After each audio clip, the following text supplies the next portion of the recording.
Today we're going to be going over the new January 1st, 2020 Agreement to Buy and Sell Contract, Form 310, SCR Form 310.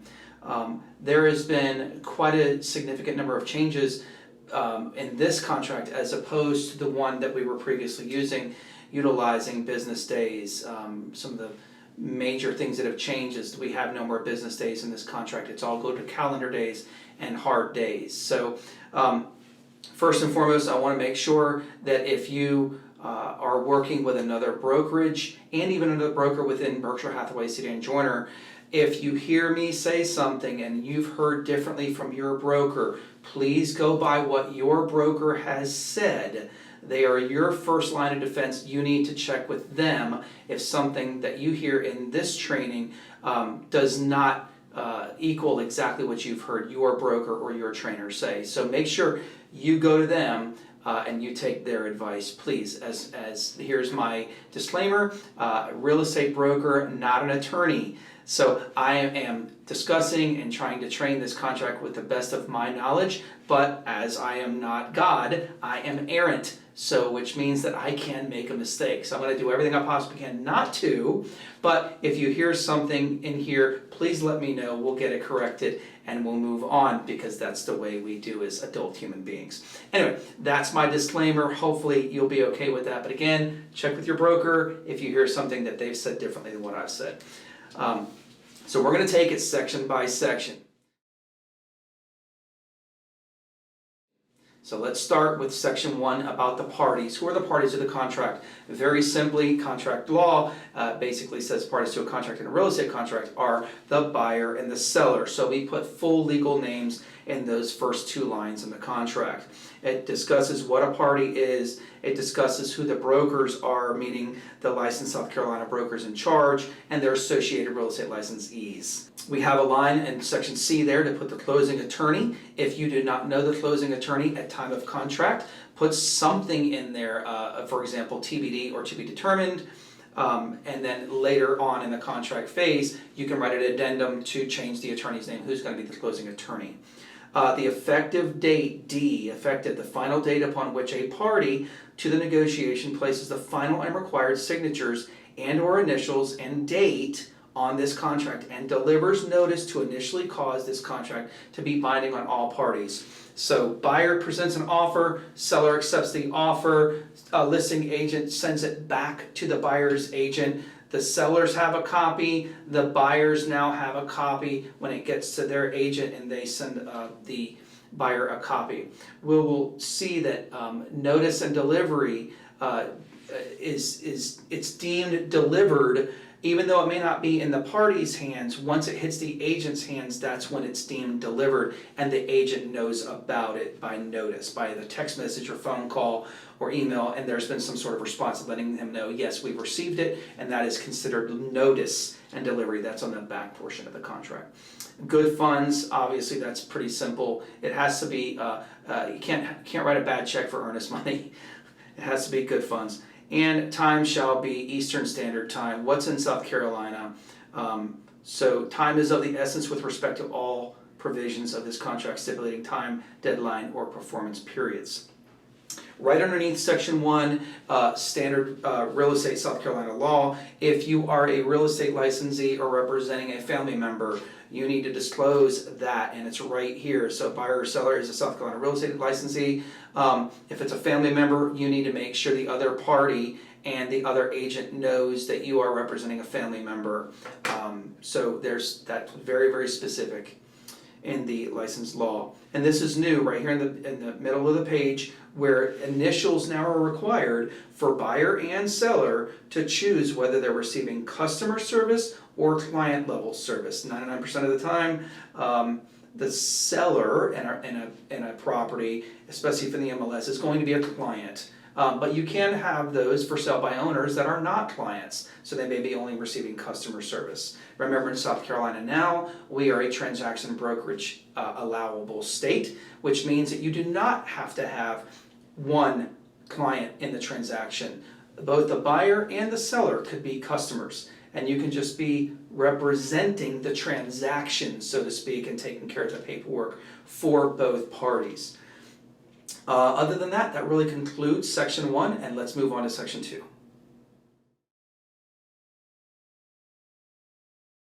Section 2 is talking about purchase price, and this is very self-explanatory. We don't need to spend a whole lot of time on this. If the house is $200,000, you would write $200,000, not only in numerical form, but also word form. If you're using zip forms and you type in the amount, it's automatically going to put those word forms next to the dollar amount.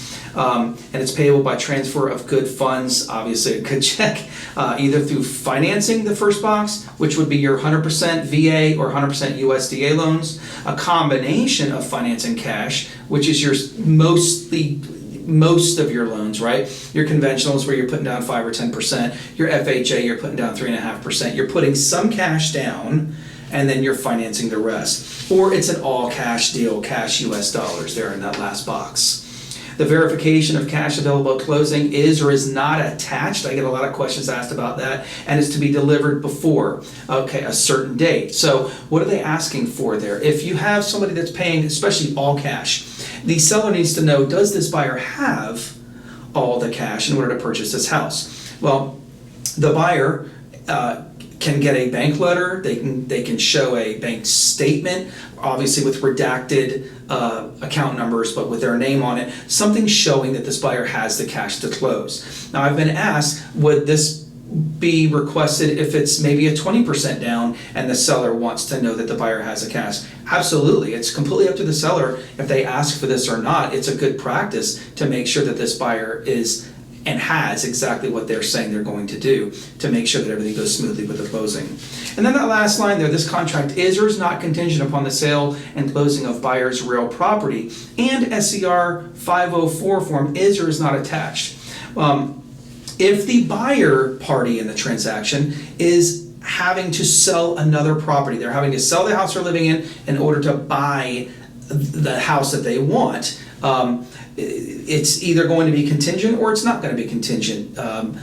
Many times we see that a buyer has to sell the house before they purchase another one. Now, that's not always the case, but if there is, it is contingent, and I will require as a broker in the offices that I'm blessed to manage, the Form 504. If I see that is contingent, I'm going to expect that Form 504, the buyer sell contingency form, is attached. Okay? Now your broker may say, well, it can be contingent and you don't have to attach that form. If that's what they say, go by what they say. I'm just letting agents know that I'm going to require a Form 504 buyer sell contingency, because the 504 actually includes the contingency language to amend or complete the contingency language within Form 310, the agreement to buy and sell. That concludes section 2.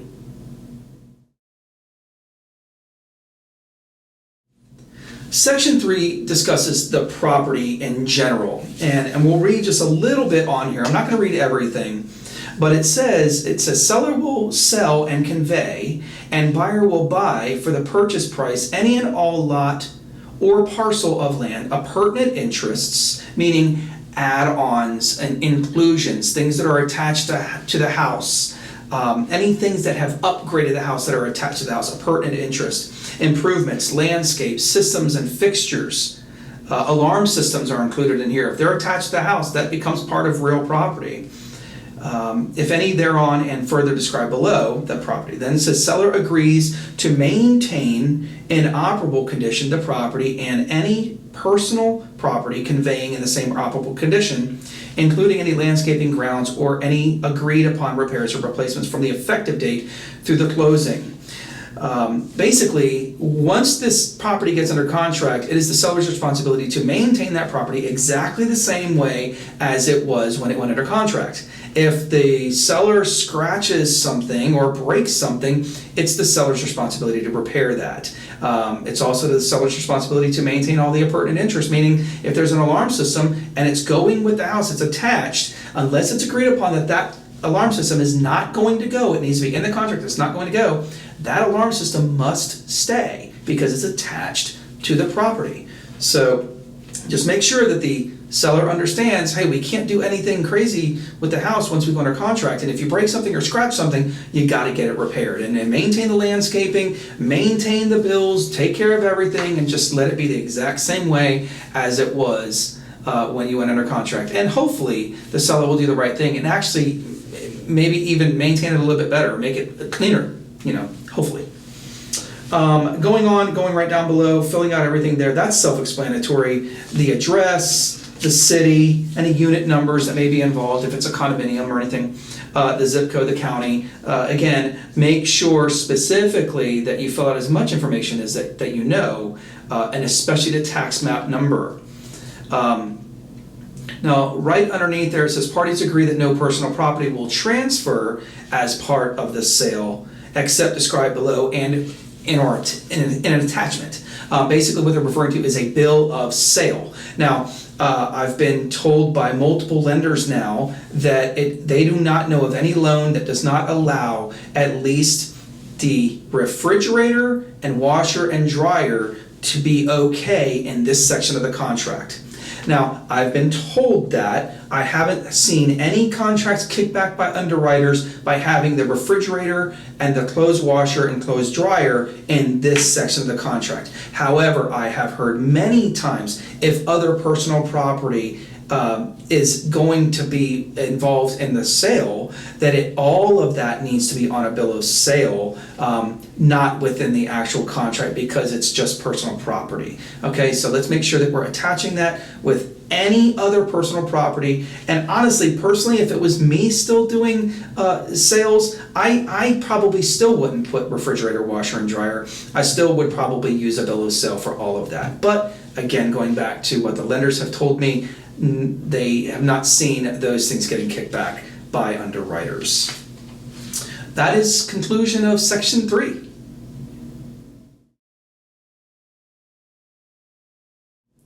Number 4, the conveyance, closing, and possession. Talking about the closing date. Closing occurs when seller conveys the property to the buyer and occurs no later than 5 p.m. on or before blank date. That's the closing date. Conveyances shall be fee simple, made subject to all easements, reservations, right-of-way, restrictive covenants of record, provided they do not make the title unmarketable, and to all government statutes, ordinance, rules, and permits. Seller agrees to convey marketable title with a property recorded general warranty deed, free from encumbrances and liens except as herein stated, and in the names of, and then you would write the names of the parties, the full legal names. Now, I would highly encourage you not to put any sort of deed types in this section. I have talked with a few attorneys, and there have been agents across the country that have actually advised people on types of deeds and things like that, and it actually went in the contract, and agents have been found to be practicing law if they're advising parties upon which type of deed to go with. So do not put joint tenants with right of survivorship and their names. Just put their names, and the attorney, the closing attorney, will go over what type of deed should be transferred or would be best for that party. And that was with them discussing that through the attorney. It also says, let's see, an ownership type determined by the buyer. The deed shall be delivered to the closing attorney's designated place on or before the closing date, no later than 10 a.m. Seller agrees to pay all statutory deed recording fees. Seller agrees a broker shall have access to the closing and relevant documents, and broker shall be given copies of the settlement statement prior to the closing. That's the new, the law as far as closing disclosures. Parties agree to hire and use licensed attorneys. You have to close with an attorney in South Carolina. Seller shall convey possession of a vacant and reasonably clean property. Reasonably clean. This is not professionally clean with all carpets steam cleaned and everything spick and span. They're just saying reasonably clean. Now, my consideration, my understanding, my thought process on reasonable may be different than yours. So this is subject to people's understanding about what reasonable is. But the contract does say reasonable. So a reasonable, prudent person, we used to consider it in foreclosure to be broom swept condition.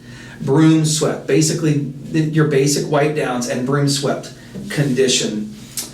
free of debris, along with all keys, codes, and any remote controls available, any available documents, any manuals, and similar ownership items to buyer at closing. So anything that goes with this house, make sure that this stuff is available at closing time. Let me go back to one thing real quick that I neglected to mention. That says in the first paragraph, seller agrees to convey marketable title with a properly recorded general warranty deed. If you are representing a buyer that's buying a foreclosure, specifically a foreclosure, banks 99.9% of the time are not going to provide a general warranty deed. They're going to provide a specific or specified warranty deed that only guarantees from the time the bank owned it until the time they've sold it. Okay, so it's not a general warranty deed. So just make sure of that. That's not going to be necessarily true in this case when your buyer is buying a foreclosure property. Other than that, that talks about conveyance and possession. Let's move on to section 5.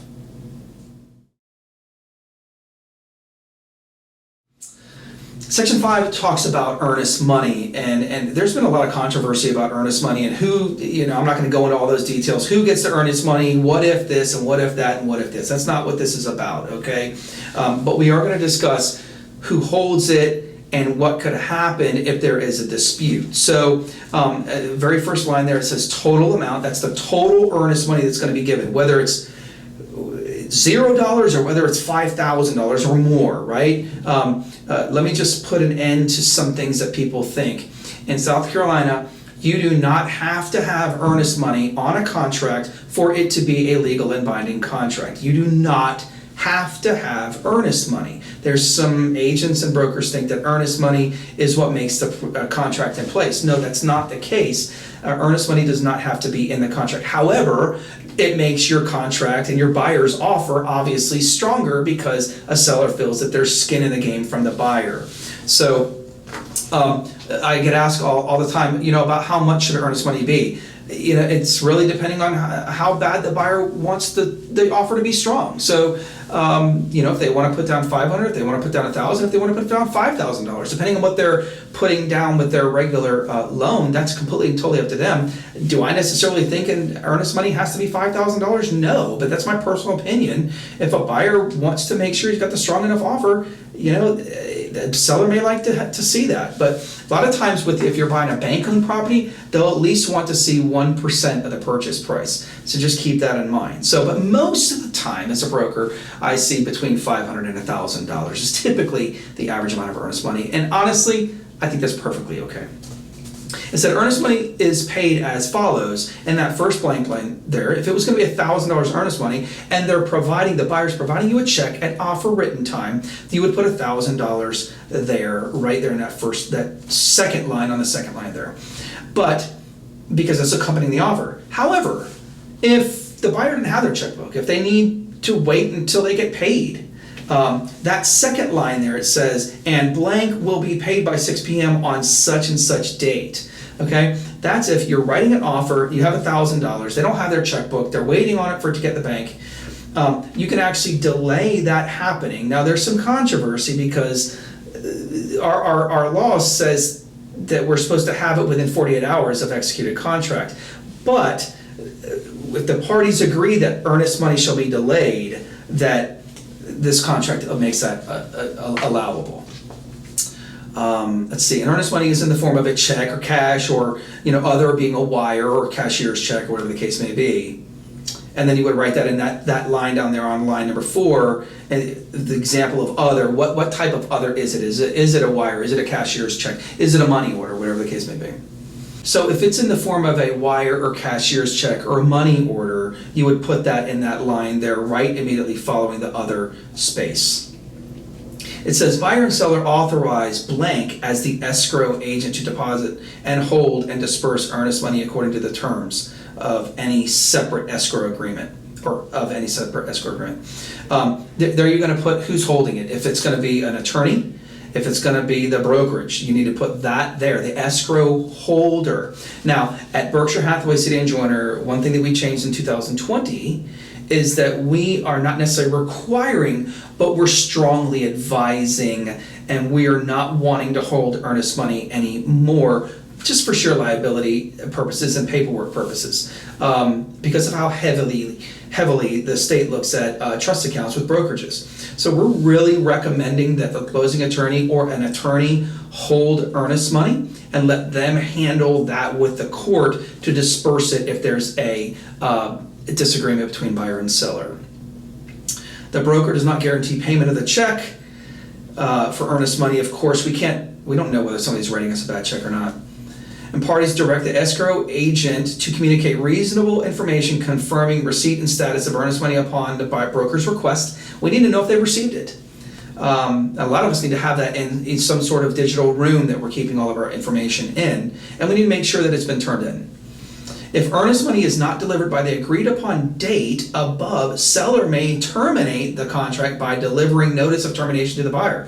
So this is something specific that was not in the previous contract. They're making sure, hey, Mr. Buyer, Mr. or Mrs. Buyer, if you say you're going to put earnest money down and you say you're going to have it by a specific date, if you don't, you are now in default. And we can cancel the contract if you don't comply.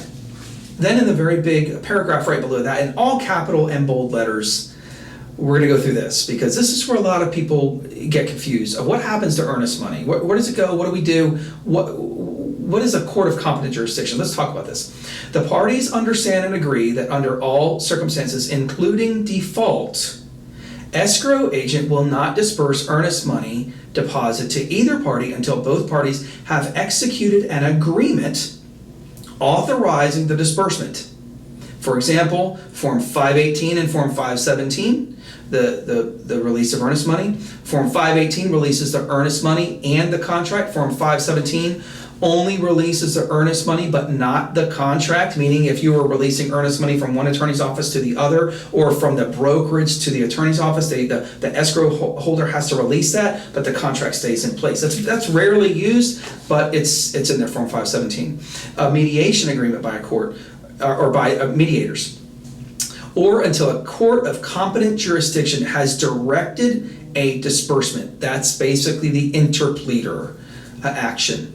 Earnest money will not be dispersed until determined to be good funds. So if it's a check, the escrow holder has to make sure that that check is cleared before it'll be dispersed. If legal actions occur related to earnest money, party receiving the least amount of earnest money in the court's disbursement order agrees to indemnify the escrow agent's fees or pay for the escrow agent's fees, court costs, and attorney's fees. If the interpleader is to be utilized, parties agree that blank shall be paid to the escrow agent, the person holding the earnest money, by the parties as compensation before escrow agent initiates court of competent jurisdiction proceedings on earnest money. Now I get asked a lot, how much money should that be? Honestly, I have no great answer for that. To file an interpleader in Greenville, I don't know what it's like in other counties, but in Greenville, it's approximately $90. However, if an attorney's holding that money, they may charge the parties to file that interpleader, and what charge that is, I don't know because all attorneys are different. So we try to tell people, let's put at least $150 to cover the cost of the interpleader, plus maybe some of what the attorney's going to charge to file it. Again, we don't know that answer, but I believe if you put at least $150 in there, that should cover the majority of times that an interpleader would have to be used, and whoever's going to file that. But I want to make something very clear here. Earnest money does not get dispersed until the parties agree on where it should go, or mediation happens, or a court of competent jurisdiction happens. Okay? It will sit in escrow agent's account until one of these things happen. Now, the trust accounts of some attorneys, they should have an escrow disbursement agreement when they're holding earnest money. The State of South Carolina Association of Realtors highly suggests this. That's definitely something too. And it just, again, it reinforces how they're going to disperse money if buyer and seller do not come to an agreement on whether or not earnest money should be dispersed to one party or the other. So I just want to make that point very clear. sometimes buyers and sellers can get involved in an upset situation, and one tries to hold the other hostage to keep them from doing A, B, or C. Well, that's not really a great thing when it comes to earnest money, because it's going to sit until we either go to court, an interpleader, a mediator, or the parties agree where it's going to go. So just kind of keep that in check, and let's make sure that we're educating our buyers and sellers on this. Other than that, that's about all for earnest money. Let's go into section 6, transaction cost. Okay, so section 6, transaction cost. This gives you a breakdown of the buyers and sellers' actual closing costs, what they're responsible for. I'm not going to read everything in there. It's pretty self-explanatory. It's pretty easy to understand what buyers' costs and what sellers' costs are there. Do I suggest you read it so you can understand, and God forbid you get a question? Yes, I do. I highly recommend you read every detail of this contract and then read it again and then read it again so you know exactly how to explain it. But I'm not, for the purposes of time, I'm not going to do that in this video. I do want to let you know that in that second paragraph there, all costs to obtain information from or pertaining to owners associations, homeowners associations, or private public transfer fees, and any costs similar to transfer fees for certificate of assessment, capital contributions, working capital, estoppel fees.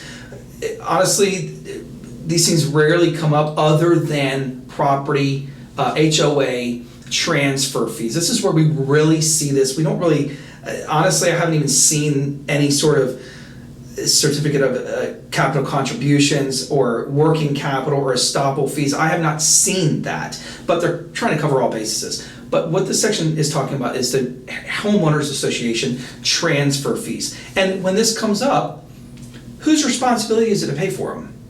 Now, what this contract does now is that it says they're going to be paid by either the seller or in the buyer's transaction cost. The seller pays the transfer fee of the HOA, or the buyer pays it. Now, you guys can negotiate that. It says if no box is checked, these costs will be added to the seller's transaction costs. So listing agents, make sure you see this, because if your seller doesn't want to pay those, he needs to know that if that contract goes through and no box is checked, the closing attorney is going to automatically add that to the seller's side. Now, take this however you want. Check with your broker. This is my personal opinion, which the way I like to train this and I like to see this happen. Personally, if there's an HOA transfer fee, first of all, nobody likes paying HOA transfer fees because we think they're, quote unquote ridiculous. But it happens. Okay, so and it's gonna have it does. So, whether it's a $75 transaction fee, or I've seen it up to $500 a transfer fee, which is, I think it's over the top, but again, it happens. Personally, I personally think that a buyer and seller should share those fees. If a seller needs to sell and a buyer wants to buy in that same neighborhood where a HOA is forcing somebody to pay a transfer fee because a buyer needs to buy and a seller needs to sell, personally, I think they both should have split those costs, okay? And you say, well, that's not working on behalf of your client. Well, you can make that argument all day long, but personally, I think that should just be a shared cost. Again, you don't have to go by what I say. It's no big deal. I have a right to my own personal opinion. That's the way I like to train, to make it a so-called, hey, let's just get this done between buyer and seller. We can't get around it. Let's just do it. We'll split it and be done with it. Again, check with your broker. That's my personal opinion. It goes on to say, at closing, the seller will pay buyer's closing costs or buyer's costs not to exceed dollar amount. We've stricken the percentage out, no longer asking for 3 or 6% or whatever the case may be. It's a dollar amount. Why? Probably because it's so much easier for the human brain and a reasonable, prudent person to just understand, hey, if I sell my house for $200,000 and they're asking me for $3,000 in closing costs, that's $197,000 that theoretically I should be getting. So it's just a lot easier rather than calculating your percentage. Make sure, though, that if you're representing a buyer, that you check with the buyer's lender. If they need to have all closing costs, you make sure that you get that information of how much exactly they need, so you know exactly what to ask for. So that's just that's a little tip for buyer's agents, which include not allowable cost first and then allowable cost in FHA or VA. Buyer is responsible for any buyer's transaction costs exceeding the amount, which just makes sense. If you only ask for $3,000 and your closing costs end up being $3,700, you're responsible. The buyer's going to be responsible for the other $700. Hence me saying, make sure you talk to that lender to make sure you know exactly what you need to ask for, because you're going to get a real bad look if the buyer has to come out of pocket and they don't have it. Let's see. Seller will also provide or pay for all of seller's transaction costs. If no closing, buyer is responsible for the buyer's transaction costs, and seller is responsible for the seller's transaction costs. What does that mean? If it's agreed upon that a seller is going to pay for buyer's transaction costs, and then the property defaults, it doesn't close, but the buyer has requested a survey, they've requested this, they've requested an appraisal, that's not the seller going to be paying for those things. It's going to be the buyer paying for those things, and we need to make sure to educate our buyers that they know, hey, listen, if this thing doesn't work, you're responsible for the title work, you're responsible for the appraisal, you're responsible for the survey or whatever other costs you add. So that is a challenge. So make sure you educate your client. Let's see. And then that last line, unless otherwise agreed upon in writing, right here in the contract, buyer will pay buyer's transaction costs and seller shall pay seller's transaction costs. They bring it back around. If you don't ask, you don't receive. We're not going to pay your closing costs if you're the buyer if you don't ask for them. So just want to let you be very, very specific about that. It's the last line. It's pretty self-explanatory. Let's go on to Finance Section 7.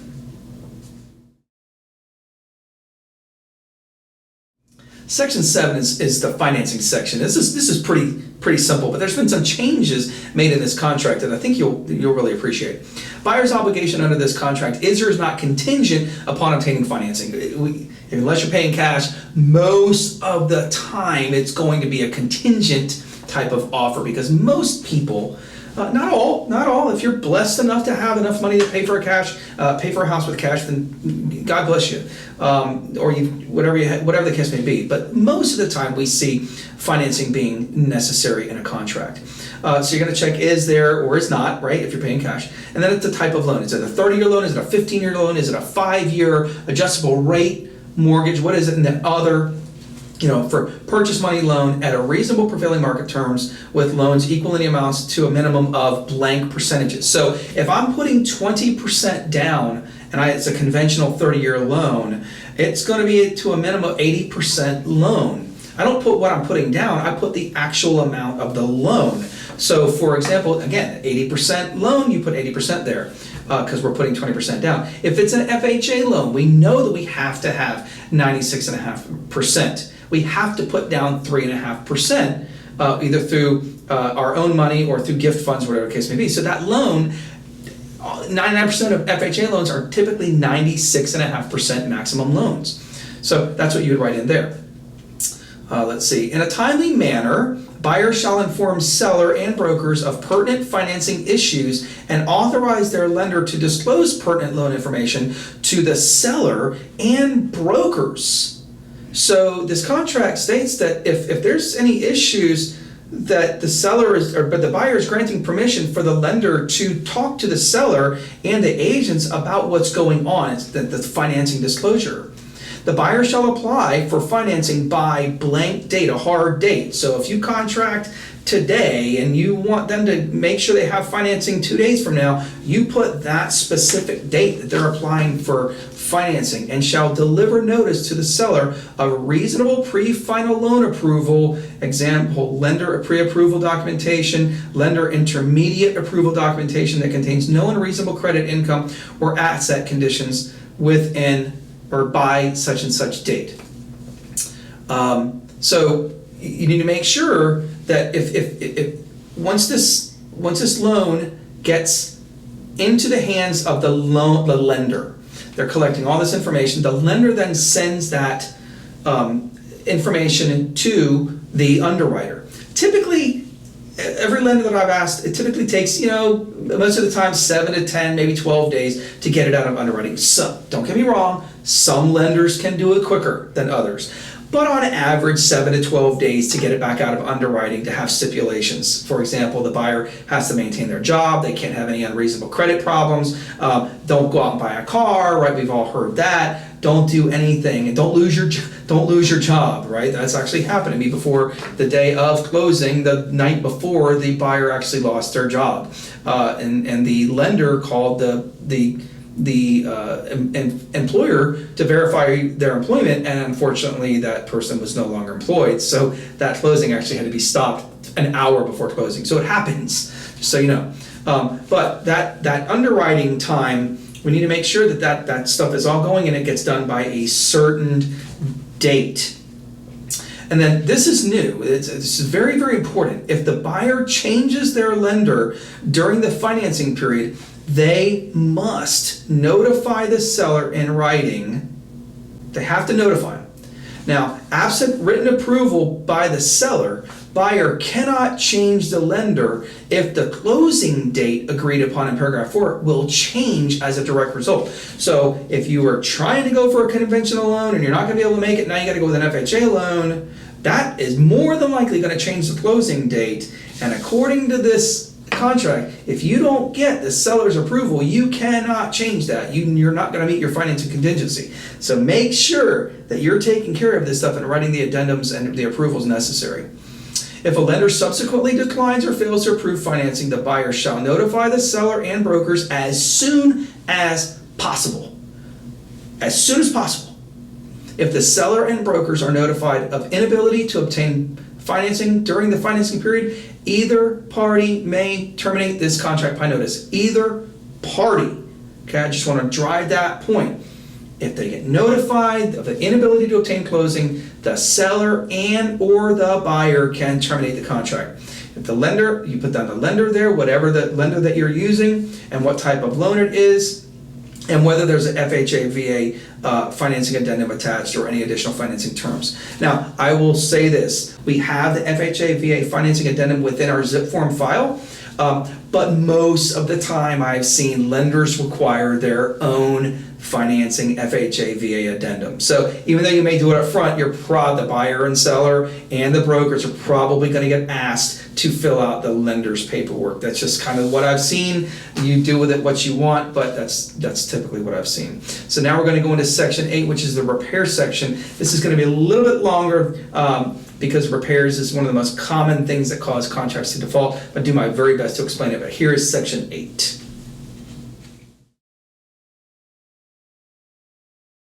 Section 8 is probably the most important part of the contract, at least on a default side and upon a contract fall through side. This is the majority of where buyer and seller start to butt heads and where people say they do not want to continue with the contract, okay? So let's make sure we pay special attention to this section, okay? So it says, under 8 repairs, check only one of the following options.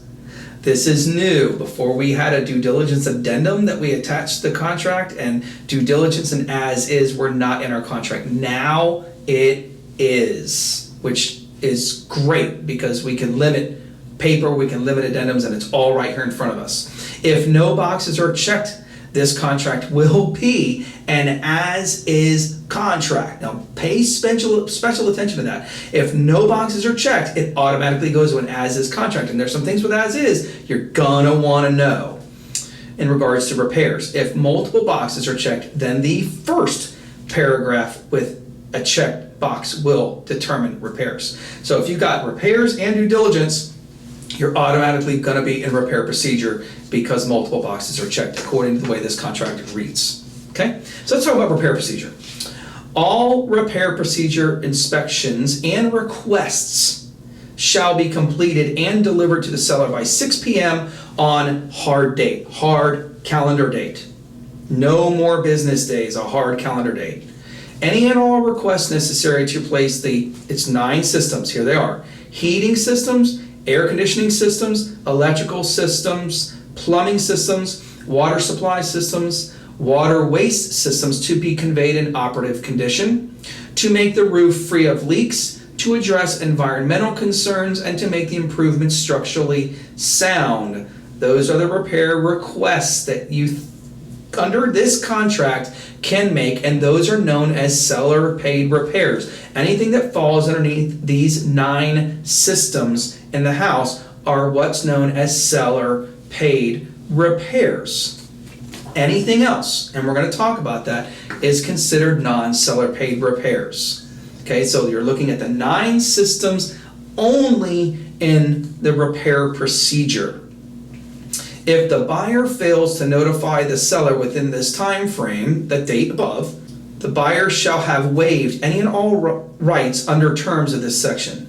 If lender's commitment requires any additional inspections or certifications, these are to be provided by the buyer, i.e. lender required repairs, FHA requirements, VA requirements. If the lender says this has to be done, they shall be provided by the buyer. Buyer at buyer's expense shall have the privilege and responsibility of inspecting the structure, square footage, environmental concerns, including but not limited to mold, radon gas, lead-based hazards, including lead-based paints, wetland study, pertinent buildings, heating systems, air conditioning systems, electrical systems, plumbing systems, water supply systems, waterways, as well as pertinent equipment or appliances. You can inspect everything. And then that last line, upon seller's request, the buyer will provide the seller with a copy of the inspection report. That is new. Upon seller's request, the buyer will provide the seller with a copy of the inspection report.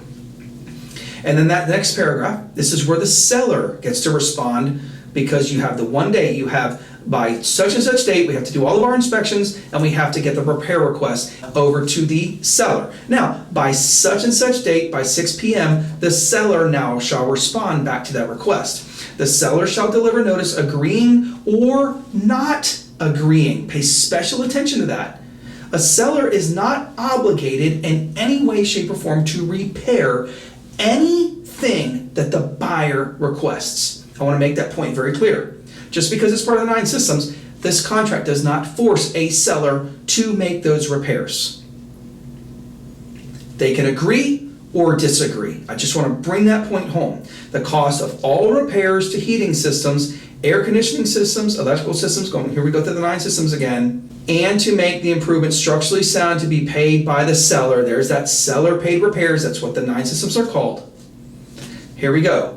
Seller paid repairs do not, all in capital letters, do not include the following items: home maintenance, flooring, fogged windows, grandfathered code issues. I hear that one all the time. Landscaping, preventative maintenance, changing out the HVAC filters, and preventative maintenance. Cosmetics, home improvement, and energy efficient items. Energy efficiency. If the seller contractually agrees to make all requested seller paid repairs, the parties agree to proceed under contract. To go on.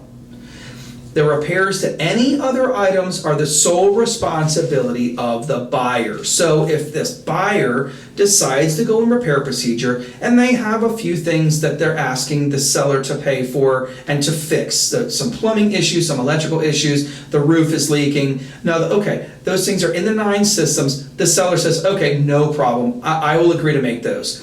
But I'm not going to fix the hole in the drywall. I'm not going to stretch the carpet. I'm not going to, let's say, change out that fogged window, because that's not a seller paid repair.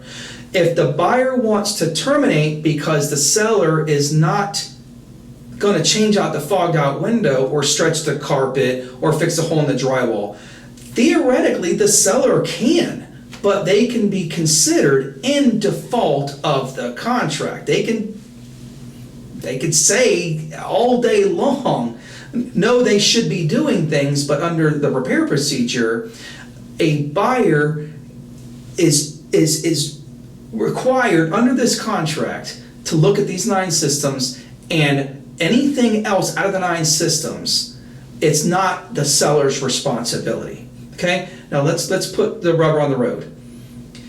If somebody wants to terminate a contract, they can terminate a contract, but that doesn't make it a legal termination. They can be considered in default if they terminate for something other than what's absolutely in this contract. Now, let's talk about if the seller does not timely agree, or just let's talk about that. If the seller does not timely respond per above, or does not agree to make all the seller paid repairs, the buyer shall, within 2 calendar days, choose any of the following options. accept the property, accept what the seller has said, negotiate a new or amended contract with the seller for the repayment of these repairs or the price off the house, or terminate this contract by delivered notice. So they're talking about seller paid repairs. If the seller says no to a seller paid repair, the buyer can terminate this contract by delivering notice. Now I get asked the question all the time, will they get their earnest money back? I do not have the answer to that question, and I will never say the seller or the buyer is going to get their earnest money back. Why? Because I'm not judge and jury. The contract is designed that if a seller says no and the buyer decides to terminate, the contract, by the way it's written, is designed to assist us and the courts to the buyer getting their earnest money back because they couldn't come to an agreement upon terms. That's what the contract's designed to do. But that doesn't necessarily everybody is going to play by contract terms. So I will never say the buyer is going to get their earnest money back, ever. It's going to be negotiated. It's supposed to work that way. It'll be negotiated between buyer and seller, and if it's got to go to interpleader, the court of competent jurisdiction will decide who gets that earnest money back. But again, 99% of the time, if a seller doesn't agree to make a seller paid repair, most of the time, buyer gets their earnest money back. I just won't say 100% because something always could happen.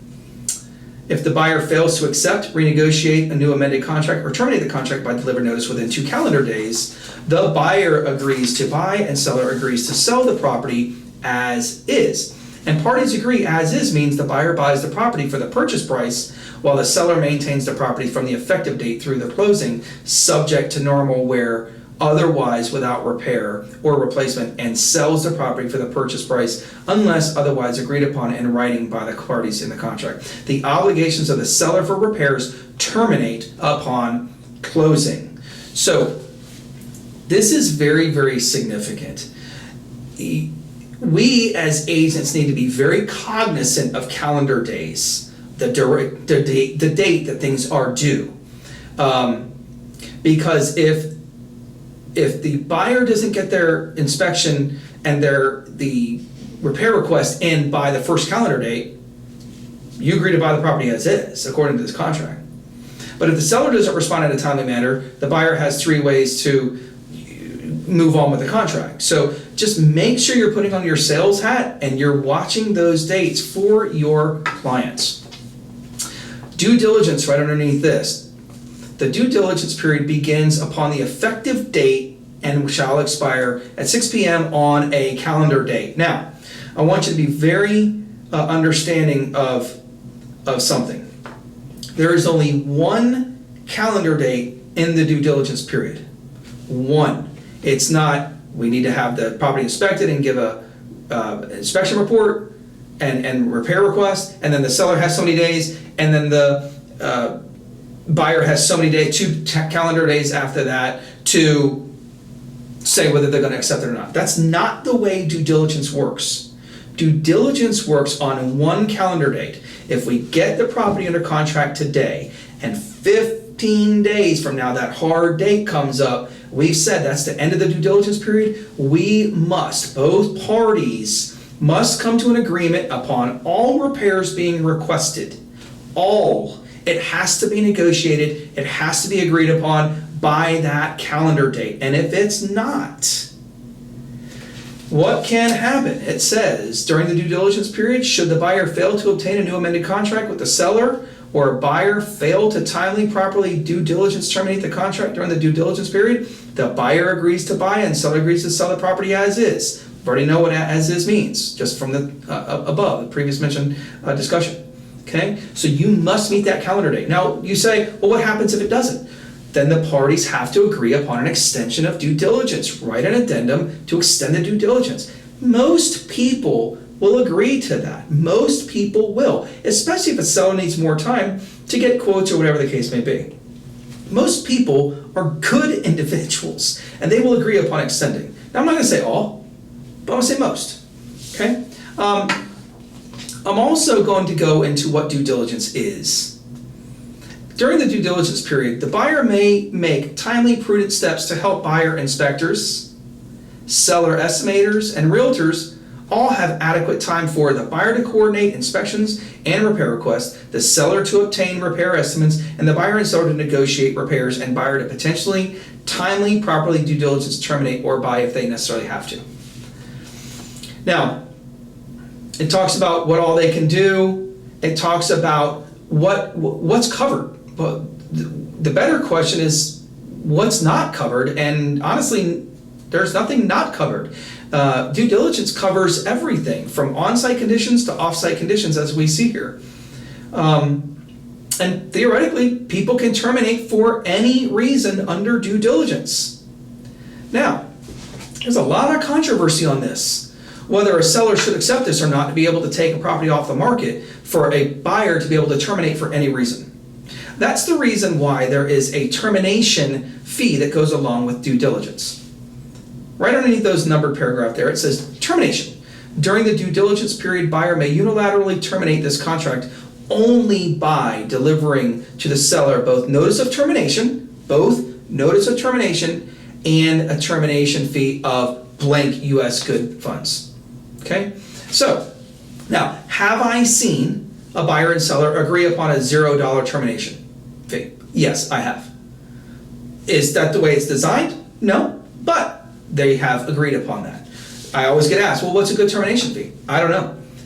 There's no great answer. What's important to me buying a house may not be as important to others. If I really, really want this house, but I want the ability to walk away for any reason, but I really want this house, and I'm going up against multiple offers, and other people are doing repair procedure, not that I would know, but other people are doing repair procedure, and I'm doing due diligence, asking the seller to take their property off the market. If I really want this house, I may make a significant termination fee because I'm okay with that. I want to make this the best offer I can make to let this seller know I am serious about buying your house. I'm not just going to take it off the market for no reason, but if I do, here's a significant or substantial amount of money because I'm okay with that.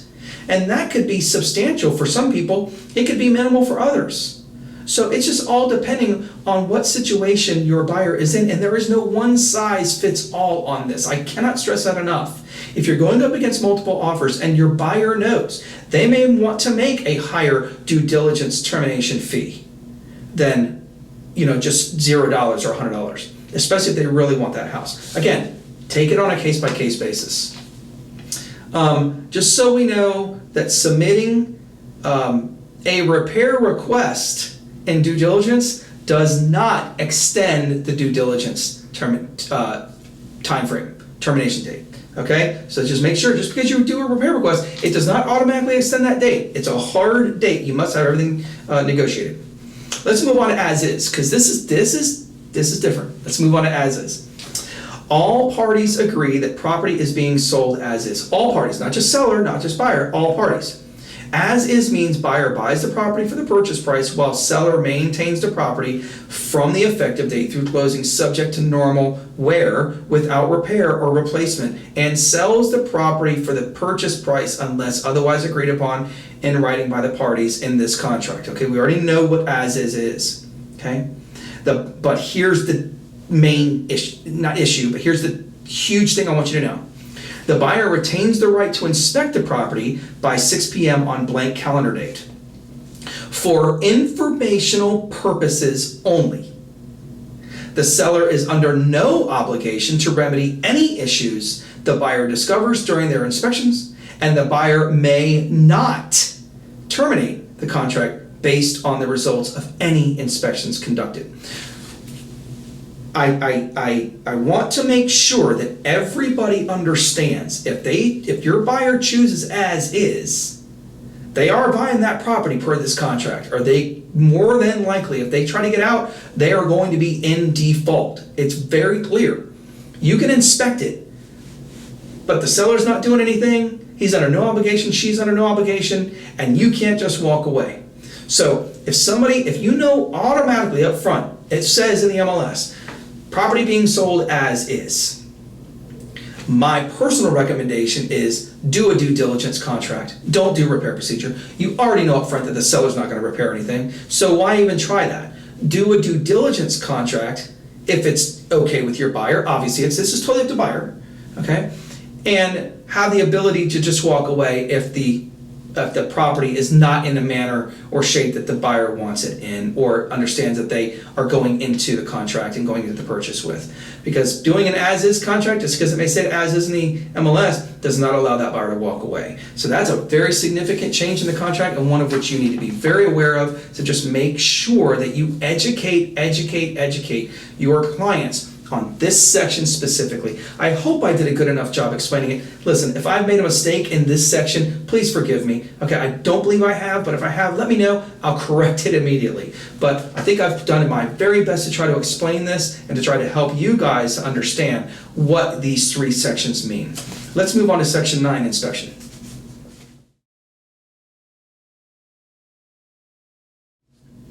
Section 9, inspection and reinspection rights.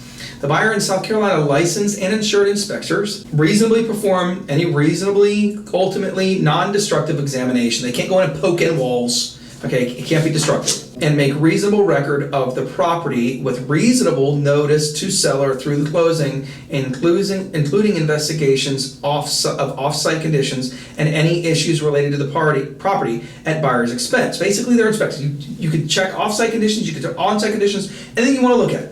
Buyer and persons they choose may make reasonable visual observations of the property.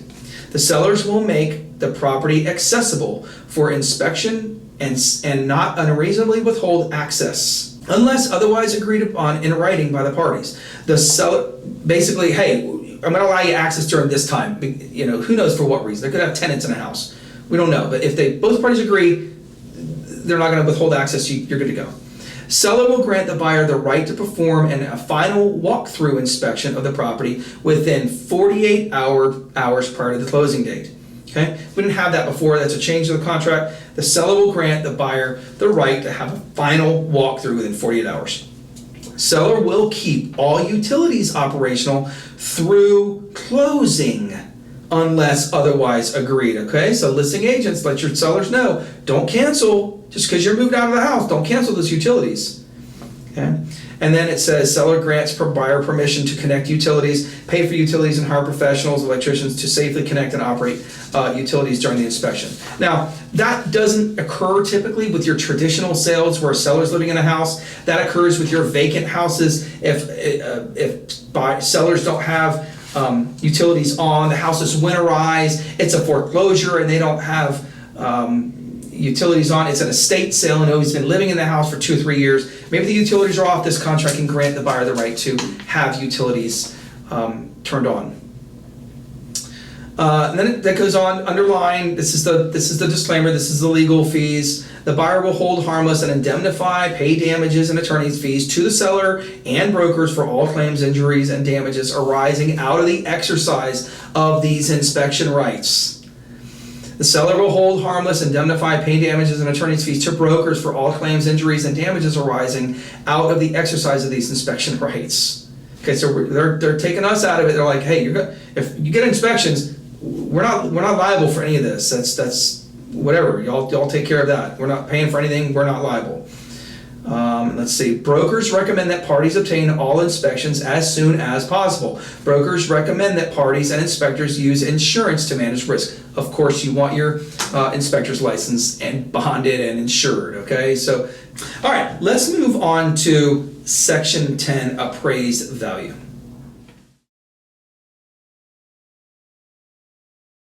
Section 10 is the appraisal contingency within the contract that goes along with the financing contingency 99.9% of the time. So if you get in financing, the lender's going to require a appraisal. Most of the time, that's not always the case, especially with somebody putting a significant amount of money down. But most of the time, there's an appraisal that needs to be had. So this contract is contingent upon the property being valued according to the lender's appraisal or other appraisal as agreed upon by the parties, the appraised value. Okay, so if you're selling it for $200,000, it has to appraise at $200,000 for the purchase price or higher. If the parties are made aware that the appraised value is less than the purchase price and the seller delivers notice to the buyer within 5 calendar days or closing, whichever is earlier, of an amendment to reduce the purchase price to the appraised value, the parties agree to proceed to closing under the terms of this contract with the purchase price amended to the appraised value. So let me stop right there. Okay, so the seller has to be made known by somebody. So what's going to happen is the appraiser is going to come, the appraiser is probably going to contact the listing agent, the buyer's agent, and say, hey, Mr. and Mrs. Buyer's agent, the property didn't appraise. Then the buyer's agent is going to notify the buyer and say, hey, the property didn't appraise. Then that buyer's agent is going to notify the listing agent. The listing agent then notifies the seller. It's up to the seller to say whether or not they're going to accept that appraised value, they're going to lower the price, or they're not. They're going to stick to their guns. The seller is not obligated to accept the appraised value. I want to make sure you're absolutely crystal clear on this. A seller does not ever have to accept a low appraisal. But within 5 calendar days, the seller needs to make the decision on whether to lower the price to the appraised value or not. Most of the time that happens, but not all the time. Okay, let's just make sure we understand that. If the seller is aware and refuses to reduce as stated above, buyer may proceed to closing or terminate this contract by delivering notice of termination to the seller. So the buyer doesn't have to even go along with it if the seller is not going to reduce it. Okay, so any party can get out if there's no meeting of the minds. Or that next box, this contract is not contingent upon the property being valued at an appraised value according to the lender's appraisal or other appraisal as agreed upon by the parties for the purchase price or more. Typically, we see this in a cash deal. Okay. Other than that, that's really it for the appraisal value and the appraisal contingency. Let's move on to Section 11, termites.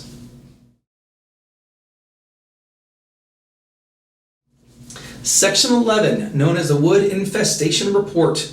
If the property to be sold has been previously occupied, okay, not a new construction, this contract is or is not contingent upon the buyer or seller having the property inspected at their expense by a qualified licensed bonded pest control operator selected by the buyer or seller, and the buyer or seller shall deliver timely notice of and shall deliver to closing a CL 100 wood infestation report dated no earlier than 30 calendar days prior to the closing and no later than blank calendar days prior to the closing.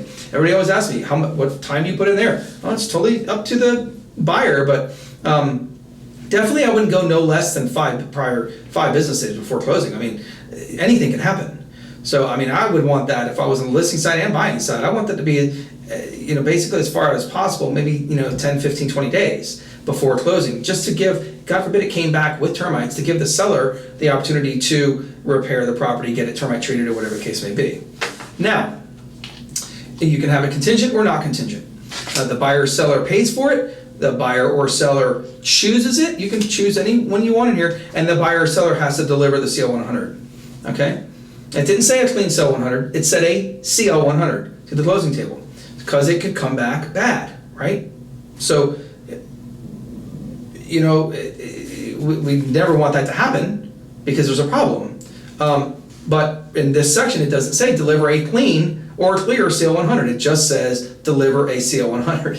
So what do we do? But let me make one more point too. If you're representing a veteran, a VA buyer, that buyer cannot in South Carolina pay for their own termite inspection. Somebody else has to, whether that be the seller or whether it be the agents, whether it be the lender, whoever, but the VA buyer cannot pay for their own termite inspection. Just make that note, okay? Let's talk about if we get an unclear CL 100, there's a problem, okay?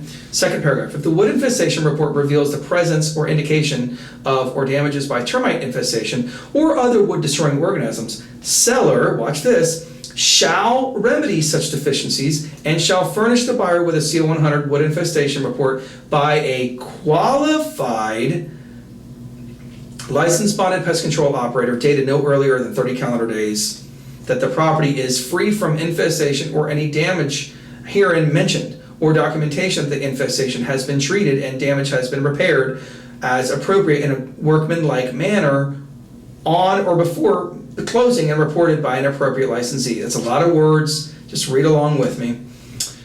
State law and regulations control CL 100 issues. If the seller does not, even though it says the seller shall, remedy if it's a problem. Then it comes out and says if the seller does not make the repairs and treatment, they just refuse, the buyer shall have the option to accept the property in its present condition, with the termites, with the damages, whatever, negotiate with the seller for the payment of these repairs and or treatment, and or terminate this contract by delivering notice of termination to the seller. Now here's where it talks about new construction.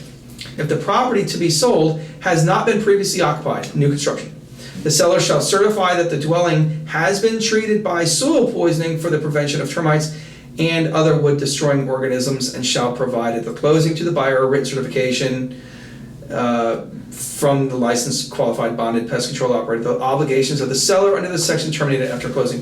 Typically it's a soil report that you'll get from the new construction. Last I knew they were still approximately 5 years soil reports. That may have changed. I haven't heard anything else. I haven't heard anything otherwise, but most of the time it was a 5-year report. Let's go on to section 12.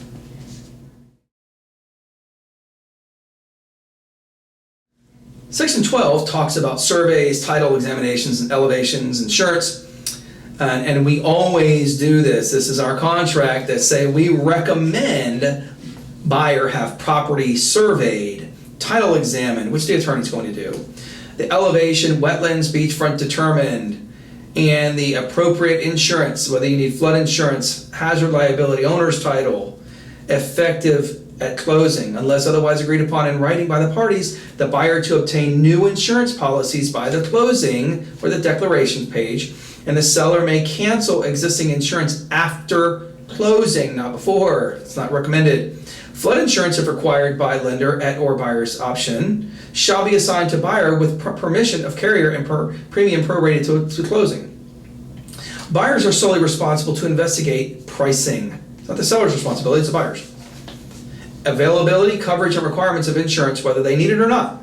It's up to the buyer to find that out for the property prior to signing the contract. Well, I tell you right now, most of the time, a lot of times you don't know whether you're going to need flood insurance. Once it goes to the lender and the lender knows something, or they pull up something on their information, or the homeowner's insurance says something, the buyer may not know before a contract, but you always want to try to get that information. If you're representing a buyer, check your floodplain, check your floodplain maps. Now, you may want to have an insurance carrier just double check behind you. I would highly recommend that. But check before you write an offer, because if it's very important that the buyer doesn't want to have flood insurance, you may not want to write an offer on that property if it's going to require it. So, anyway, let's talk about survival.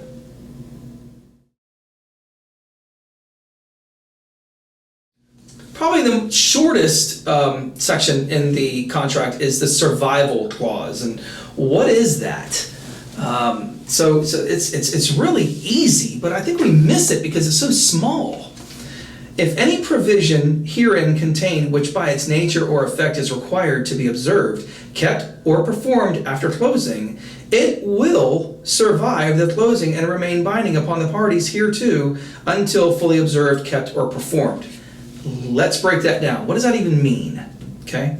Because upward in the contract, it says seller's not responsible for any more repairs after closing. It terminates, it's done. Okay? But let's take, for example, if a window was broken and the seller was trying to have it replaced, either through due diligence or repair, but whatever the case may be. The window was needing to be replaced. And the seller goes to replace the window, and there is none to be found. It's an older model, and the company has it on back order. And you got to order it direct from the company. They're making them, but it's on back order. And it's going to be 4, 5, 6 weeks. And closing is set for 2 weeks from now. An addendum can be written for that particular portion, that particular repair, to survive closing. It will become the buyer's responsibility, but not to pay for it. So the buyer's going to be in the property. It's going to close. You can have the property closed. The buyer's going to be there. And then the seller can say to the buyer, okay, this is when the window's going to be in. The contractor that's supposed to be paid, there's money left on the table in escrow for the contractor to be paid, that's going to be taken care of. The attorney's going to pay the contractor to install the window. Just let us know when the window's there, and that will survive closing to be repaired. Hope that made sense. If not, call me. But it's pretty simple. If a repair needs to be survive closing, just write an amendment to it and have that particular repair or whatever the case may be survive the closing, and then however it needs to be handled can be handled. It's pretty simple. Hopefully that explains it. Let's talk about home warranties.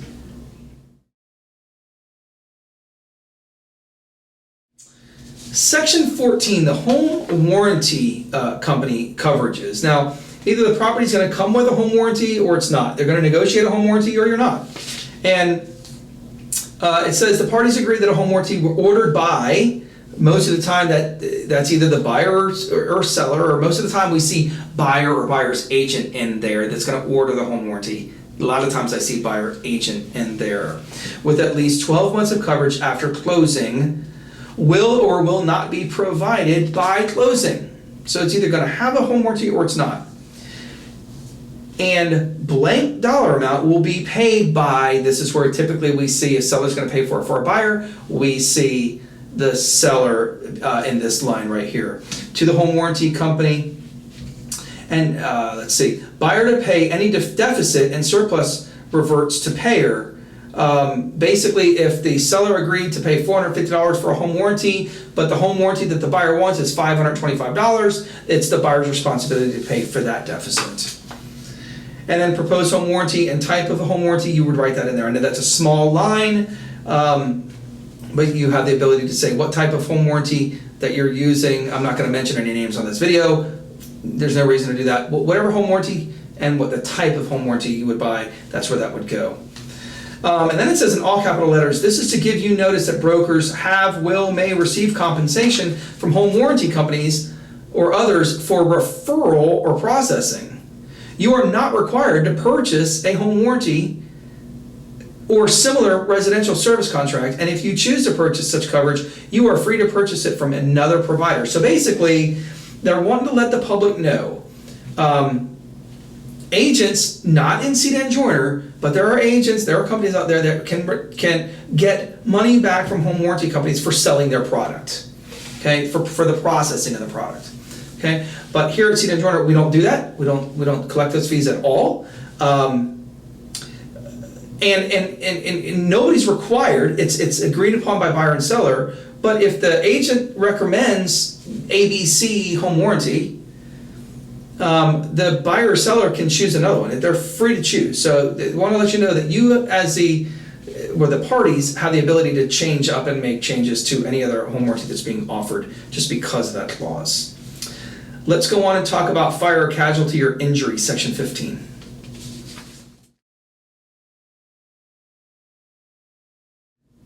Section 15 talks about fire or casualty or injury. And a lot of people don't really understand this, but this is not a very difficult section to understand. It's actually pretty simple. In the case that the property is damaged wholly or partially by fire or other casualty prior to closing. Hail damage, fire, strong winds, whatever the case may be. Parties will have the right for 5 calendar days after the notice of damage or the storm to deliver notice of termination to the other party. If there's a problem, if there's a hail damage, if there's a major storm, if there's a fire, within 5 calendar days, you deliver notice of termination. You just do it. Let's say the house burned down, you don't have to go through it, obviously, within 5 days. If the party does not deliver notice of termination, the parties proceed according to the contract, and seller is to be responsible to, number 1, repair all the damage. If they got hail damage, it's up to the seller to have that repaired. If they had windows break out, it's up to the seller to have those repaired. Or number 2, remit to buyer an amount for repairs. Basically, A, a credit at closing, or B, price off the house because they know the buyer's going to have to come out of pocket to make those repairs. Or number 3, and this is where this gets a little bit where people don't understand. Assign to buyer the right to all proceeds of insurance and remit any deductible amount applicable to such casualty. If the buyer or inspections caused the damage, the buyer is responsible for indemnifying seller for damages, paying the seller back for all the damages. Brokers and parties should ensure that they are protected by appropriate risk management strategies such as insurance.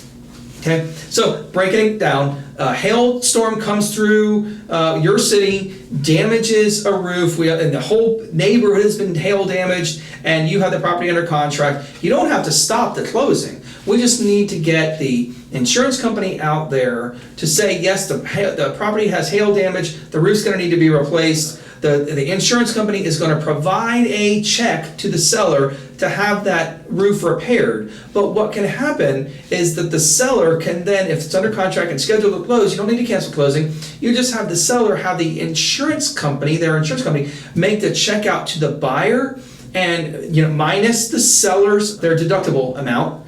Minus that, the seller pays that, and then all other proceeds go to the buyer, and then the buyer can just have a new roof put on immediately after closing. It happens. It doesn't happen often, but it does happen. So just keep in mind that you don't have to cancel the closing. You don't got to stop a whole transaction just because something happens. There's ways to go about making sure that you don't have to cancel your contract. Hopefully that helps. That explain it. Let's move on to section 16. Not going to take a whole lot of time here because this is pretty self-explanatory. This is talking about the South Carolina Residential Property Condition Disclosure Statement, otherwise known as a seller's disclosure. And it's either the contract is going to have one with it or it's not going to have one with it, because under Section 2750 there could be some correction. Section 2750-30, there are some exemptions to property owners not having to have a seller's disclosure. For example, if you're buying a foreclosure, there's not going to be a seller's disclosure. If you're buying an estate, there's not, most of the time, that there's not going to be a seller's disclosure because the person, the representative of that estate, they haven't lived in the property they don't know anything about the property, so they're exempt from that. If one party, family member, is buying it from another family member, you don't need a seller's disclosure. That's rare. Most of the time you're going to see seller's disclosure in there. First of all, it says buyer and seller agree that seller has delivered prior to the contract. Okay, prior to the contract. Now listing agents, be very cognizant of that. This contract says prior to the contract that a seller's disclosure has been delivered to the buyer. A CDS to a buyer as required by South Carolina Code of Laws. If after delivery, seller discovers a CDS material inaccuracy or the closing disclosure statement becomes materially inaccurate due to an occurrence or circumstance, for example, the air conditioner goes out, the seller shall promptly correct this inaccuracy, delivering a corrected CDS to the buyer or making reasonable repairs prior to closing, making sure, hey, listen, what I put on the seller's disclosure is not right, but I fixed it, or hey, it broke, I'm just going to make the change in the seller's disclosure. Buyer understands and agrees the CDS contains only statements made by the seller. Parties agree that brokers are not responsible nor liable for any information in the CDS, and the brokers have met requirements of South Carolina Code 2750-70. CDS is not a CDS is not a substitute for buyers and inspectors inspecting the property. Please, please, please do not do that. Do not just take a seller's disclosure or a CDS and not inspect the property, because who knows if it's accurate or not. I'm not calling anybody a liar, but there may just be things wrong with the house that the seller doesn't even know. So have the property inspected, please. That's what I'm trying to say. Let's see. CDS is not a substitute for the buyers and inspectors inspecting the property. Related property issues for all needs. So it's either going to have one or it's not going to have one. That's pretty self-explanatory. Let's go on to section 17, lead-based paint.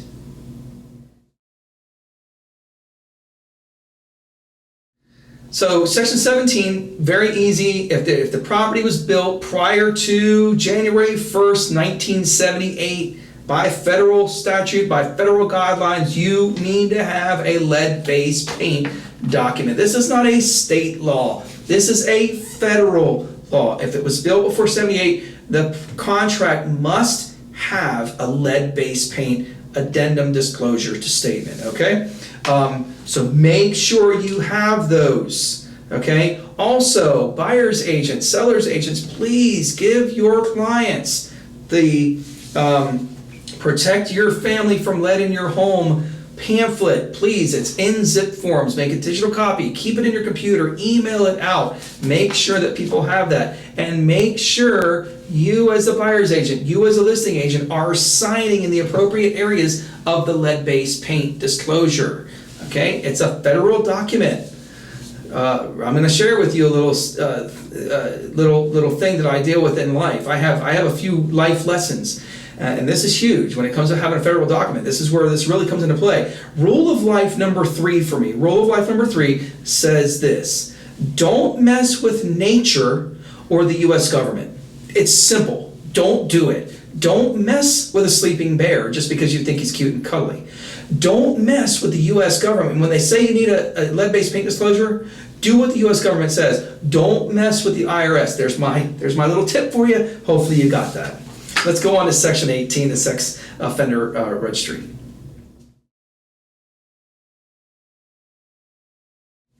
Section 18, the Sex Offender or Criminal Information Section.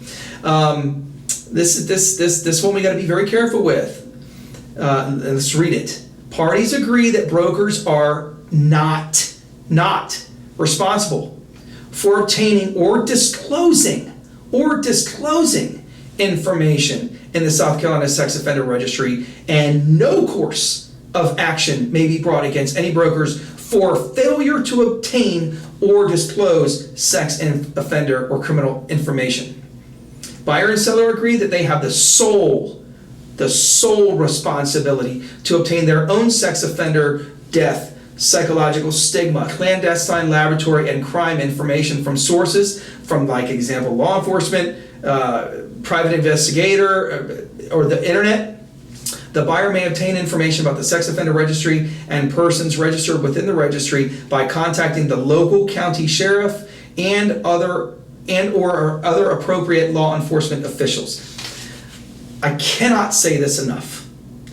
Do not discuss the sex offender registry, who's who, if they live there, blah, blah, blah, blah, blah. Don't do it. Advise your clients to seek that on their own. It is their sole responsibility.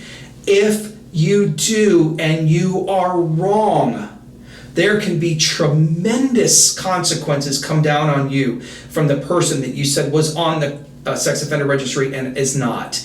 I highly encourage you not to discuss this in any way, shape, or form. Advise your clients, seek this from local law enforcement authorities. Please do that. Section 19 talks about the trust account, interest, and charitable contributions. So let's read it together. According to the South Carolina Real Estate Commission regulations and South Carolina laws, any interest earned from deposit to closing on buyer's earnest money deposit belongs to the buyer. That's clear. It's the buyer's money. If the interest earned on it, it's the buyer's. It is understood that broker may or may not place deposited earnest monies into an earnest-bearing trust account.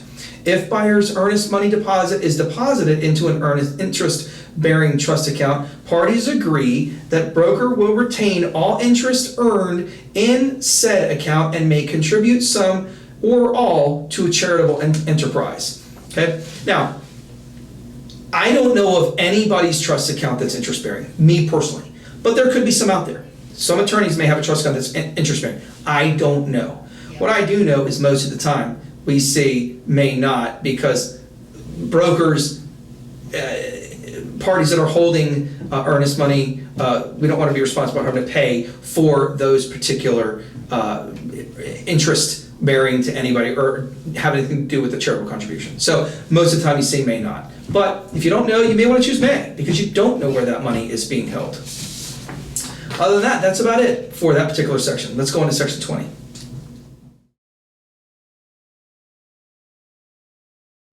All right, so section 20, South Carolina income tax on non-resident gain and compliance. And USA federal income tax. Here we go with the federal stuff again.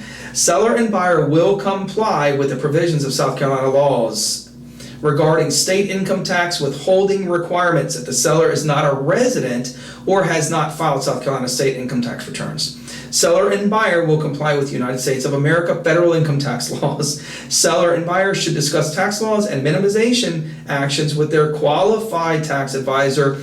Parties will comply with local, state, federal laws and any rules. Okay, basically where you see this is if you got an out-of-state seller that owns property in South Carolina, when they close that property, that the attorney may withhold a certain amount for income tax to go towards South Carolina.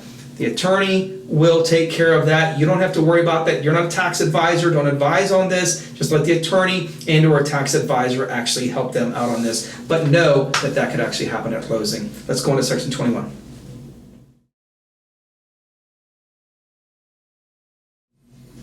Section 21, entire and binding agreement.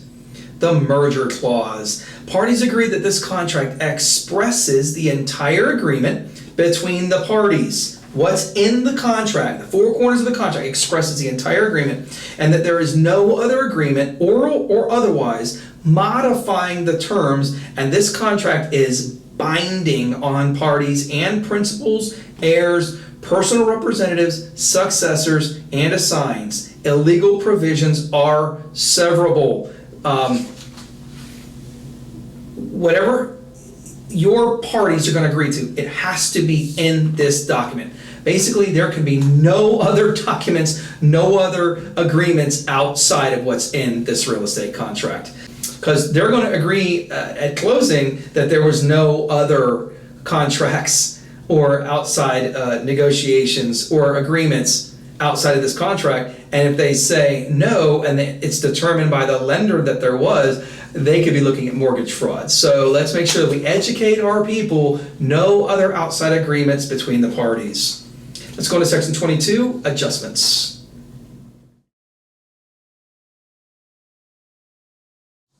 Section 22 talks about adjustments, and what's this mean? It's talking about adjustable taxes and things like that. So let's read it together. Buyer and seller agree to settle or prorate annually or as appropriate as of the closing date. A, the utilities and waste fees issued after closing, which includes service for time property was owned, occupied by the seller. B, real estate taxes and owner association fees assessments for the calendar year of closing, any rents, or C, any rents, deposits, fees associated with leasing, and D, insurance, EMS fees, and all these. It goes on, the closing attorney shall make tax proration based on the available tax information deemed reliable by the closing attorney. Should the tax or tax estimate or proration later become inaccurate or change, buyer and seller, listen, buyer and seller shall make any financial adjustments between themselves once accurate tax information is available, and buyer takes timely responsible steps to minimize the taxes. This obtaining tax minimization procedural information is including related legal counsel and financial counsel. Special assessments approved prior to closing shall be the responsibility of the seller. Special assessments approved after closing shall be the responsibility of the buyer. So basically what you need to know is if this is a 4% tax rate and the taxes are $2,000 and you close on June 30th, basically the seller's going to pay $1,000 and the buyer's going to pay $1,000 for the seller's portion of what they lived in, and the property closes, and then what the rest of the seller is going to be paying. That's going to be a credit to the buyer at closing so they can pay their taxes at the end of the year. But it also talks about multiple other things, and it talks about things becoming inaccurate. Regardless, the contract says if that does happen, that they need to handle that between themselves, maybe go back and talk with the closing attorney to see how they can handle that. But again, they need to handle that themselves. Hopefully everything is exactly reliable and accurate when you close on the property.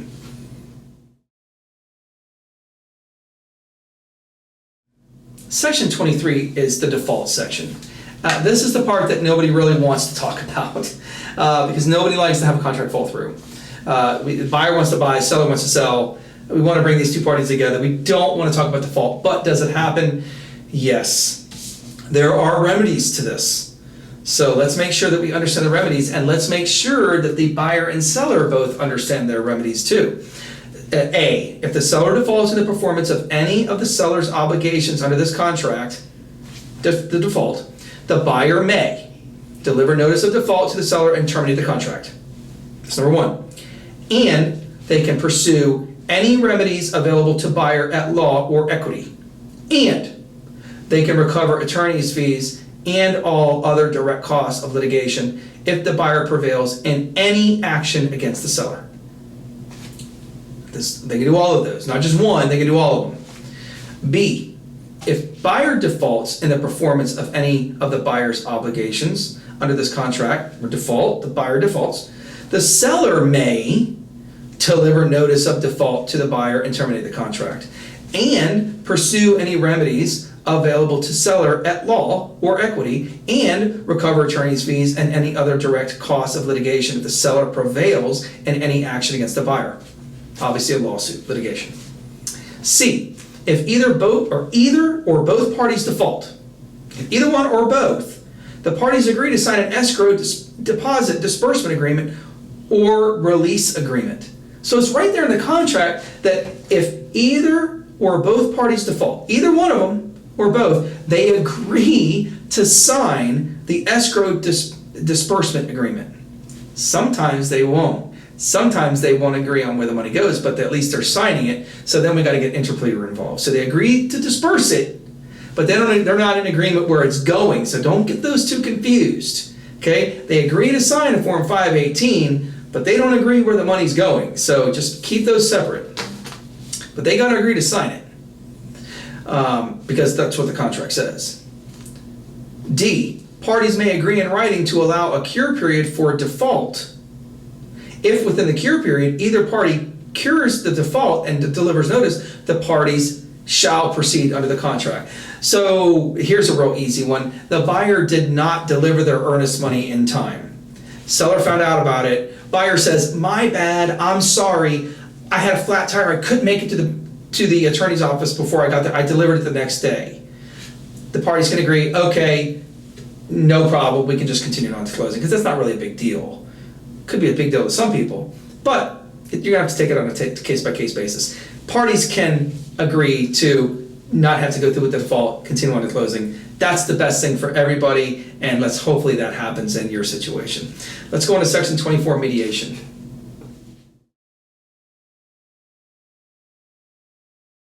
Section 24, mediation. Obviously, with every contract that's written, and default and parties not agreeing, there could be the possibility of litigation, legalities, lawsuit, i.e. everything that you can think of. So in this contract we have this mediation section, and it's simply this.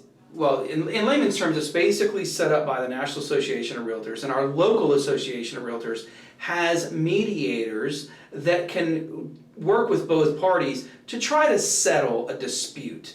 And this actually can survive closing. But let's look at this a little bit in further detail.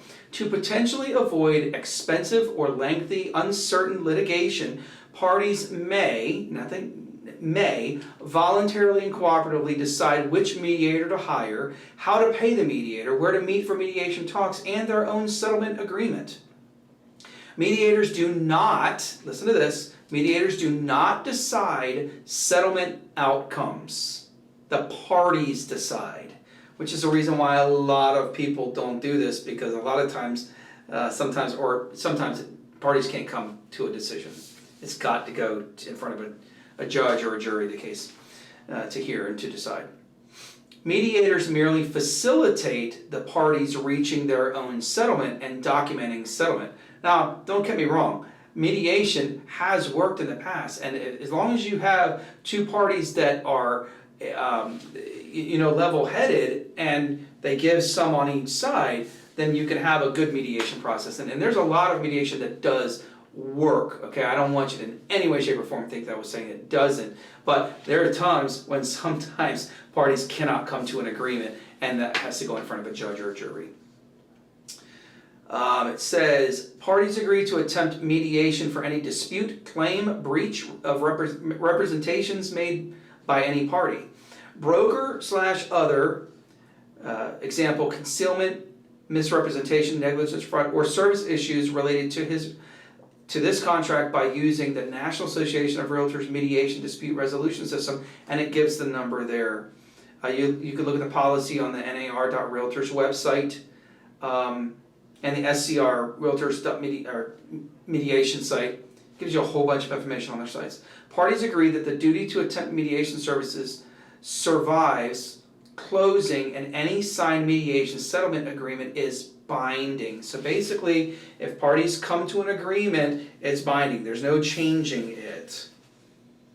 Parties agree some matters may proceed without mediation, and it goes on to say exactly what matters they are. It says parties agree some matters are not a waiver of mediation, nor a breach of duty to attempt mediation. Example, filing judicial action, enabling recording notice of pending action, order for attachment, receivership, injunction, or other provisional remedies. Basically, if you have two parties that believe they can work it out, if you have another party outside the agents kind of work things out and give them the education that they need to come to a conclusion. That's what we want to happen. We don't want our clients going into some legal lengthy lawsuit with the buyer or seller. We just don't want that, right? So we do offer, the National Association of Realtors and the State Association of Realtors has a mediation process, and so does our local facility. And there's a list at the local Association of Realtors of the mediators within the area. Hope that helps. So let's move on to section 25.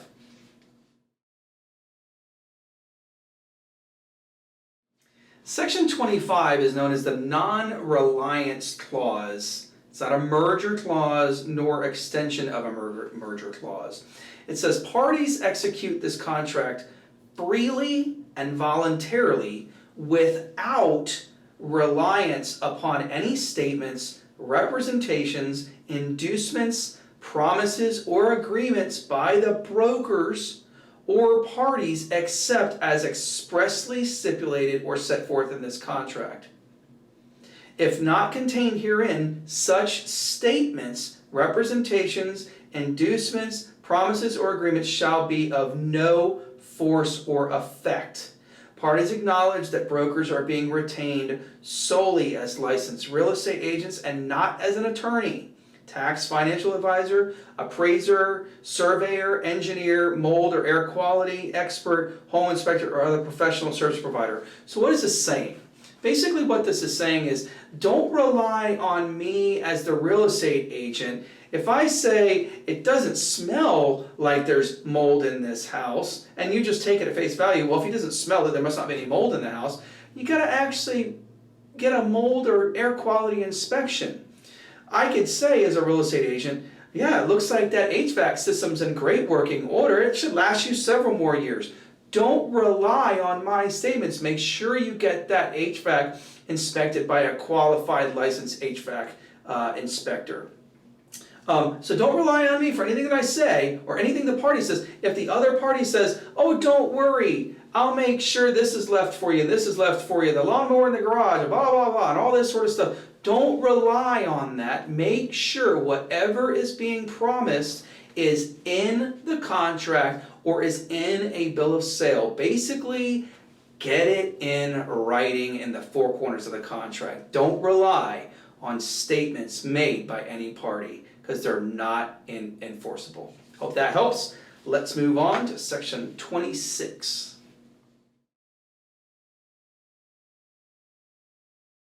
Section 26, the broker disclaimer. This is actually a huge help for agents across the state. Here's why. It says parties acknowledge that brokers give no warranties or representations of any kind, expressed or implied, as to, number one, the condition of the property, including but not limited to termites, radon, mold, asbestos, moisture, environmental issues, water, waste, air quality, HVAC, utilities, plumbing, electrical, or structural. We don't know if the roof is going to hold up. We have no idea. There's a roof on the house. We have no idea. Again, taking the example of the HVAC, we don't know of how long that HVAC is going to last. We give no warranties or represent that at all. Number 2, condition of the property, the survey or legal matters, the square footage. Number 3, off-site conditions. Number 4, schools. If the MLS says that it's in a specific school system, don't rely on the brokers to be absolutely accurate. Now, should we be? Yes. Could things change? Yes. It's up to the parties to make sure that all the information that's important to them is received by them. Don't rely on me about the title, including but not limited to easements, encroachments, projections, encumbrances, restrictions, covenants, setbacks, and the like. Don't rely on the brokers for, number 6, fitness for a particular purpose of the property or the improvements. Number 7, zoning ordinances and restrictions. Number 8, projected income for rentals, value, marketability, taxes, insurance, or other possible benefits to the buyer. We disclaim, we don't make any guarantees or warranties or representations. Parties consent that their brokers may communicate with them via any means and use or disclose information not made confidential by written instruction of the parties. We use text, we use email, we use regular paper copies to sign. Whatever, we just communicate, okay? We use that, any means to communicate. I think that's pretty well self-explanatory. Let's move on to number 27.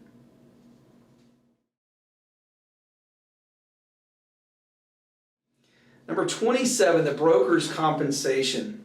This is actually a protection for us as realtors as well. So the parties direct closing attorney to use settlement funds to collect and disperse brokers' compensation to brokers in accordance with agreements and document compensation on the settlement statement.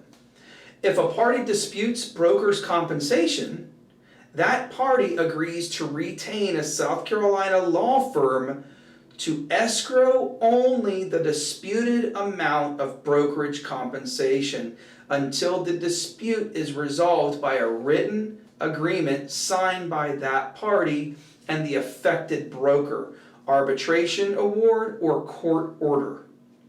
Party requesting the escrow shall pay all costs for escrow. If the dispute is not resolved within 180 calendar days of closing, the escrow shall be dispersed to the broker. Parties agree that brokers are third-party beneficiaries to this contract. We're not a party. We're third-party beneficiaries of the contract and have standing to seek remedies at law and equity. Parties represent that their only enforceable agency and or non-agency agreements are with the brokers disclosed in this contract. Parties agree, consent to brokers possibly receiving compensation from home warranty companies and or others if compensation is paid by in accordance with laws and realtor ethics. So if somebody says you don't deserve your commission, they can only hold your commission up for 180 days. If it's not resolved, that commission gets dispersed. Honestly, I'm sure this has probably happened across the state. I'm sure.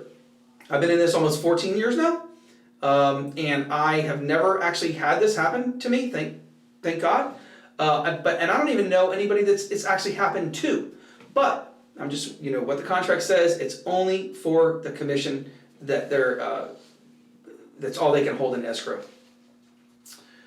Attachments and contingencies. Section 28 is next.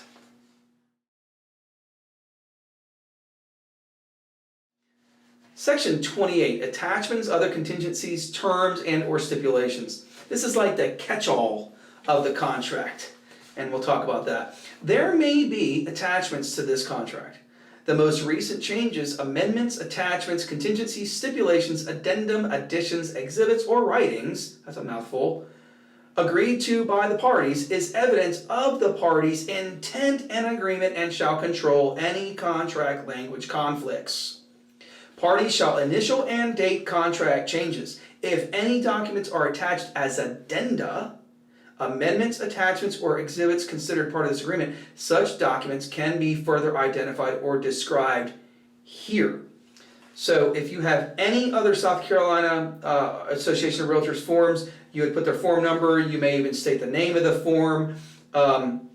Sometimes I've seen bill of sale or whatever here, if you're attaching anything, or just a standard addendum, if you're writing something else in the contract that's not covered in the contract, you can do that here. But I also want to let you know that you can actually add a few other things here. For example, and I say this because especially if somebody's going to use a repair procedure and you're asking for something that you know is not covered under the 9 system seller paid repairs, i.e. the master bedroom is painted a color that you don't particularly care for. You love the house, but you don't want to deal with the paint. So you can literally ask a person in this contract right here, master bedroom to be repainted to a neutral tan, or the color of buyer's choice prior to closing. That's one example. You can have another example of the carpet being stretched. If there's wrinkles in the carpet, you could say, seller to have carpet stretched in master bedroom before closing. You know, just little things like that. Or if you know automatically, the air may be working because you tested it, it was working on the day that you showed the house, but you go outside and you look at the year of the HVAC system and you see that it's 18 years old, and typical HVACs, not all, but typical HVAC systems last 13 to 16 years, roughly. That's give or take, depending on how it's taken care of. But you know, this thing is basically past its life expectancy, and especially if you're representing an FHA buyer, and you know they're putting everything out that they possibly can, they're scraping up their 3.5%, you can actually ask for the seller to replace the HVAC system prior to close. You don't have to wait to get to go into due diligence and then ask them then. You can ask them all up front right here, attachments or other contingencies. Now, I'm not saying that's always a great thing in the world to do, but what I am saying is this contract allows you to do things like that in this section. So you may want to put that into use, especially when you know if you're going to do repair procedure and you know it's older, but again, it's working because all it has to do is be working, but you want to get that replaced, or the roof is, it's the original roof from the seller's disclosure and it's 23 years old and it's a composition shingle roof. It's past its life expectancy. So you may want to ask the seller to put on a roof. This is where you do it. Hope that makes sense. Let's go into section 29.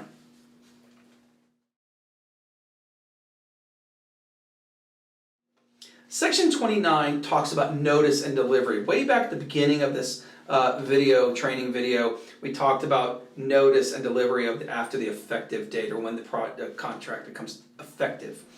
This goes into a little bit more about that. So let's read it. Notice is any unilateral communication. Unilateral meaning one party communication. Example, offers, counteroffers, acceptance, termination, unilateral requests for better terms, and associated amendments to addenda and amendments from one party to the other. Notice to/from a broker representing a party is deemed notice to and from that party. So if you send the counteroffer back to the buyer's agent, that is considered delivery, but as soon as you let them know they have it in their inbox and they say, hey, I've got it, now you have notice and delivery, and it's considered going to the party when it gets to the agent.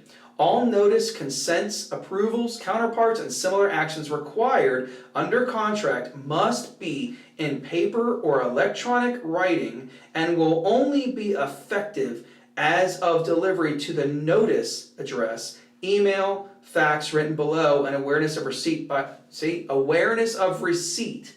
That's notice. Receipt by the broker.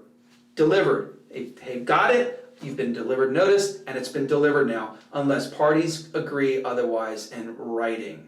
So, anything that you do in a contract, make sure it's in writing. Nothing verbal. It's not enforceable if it's verbal. Hope that helps. Let's go on to section 30.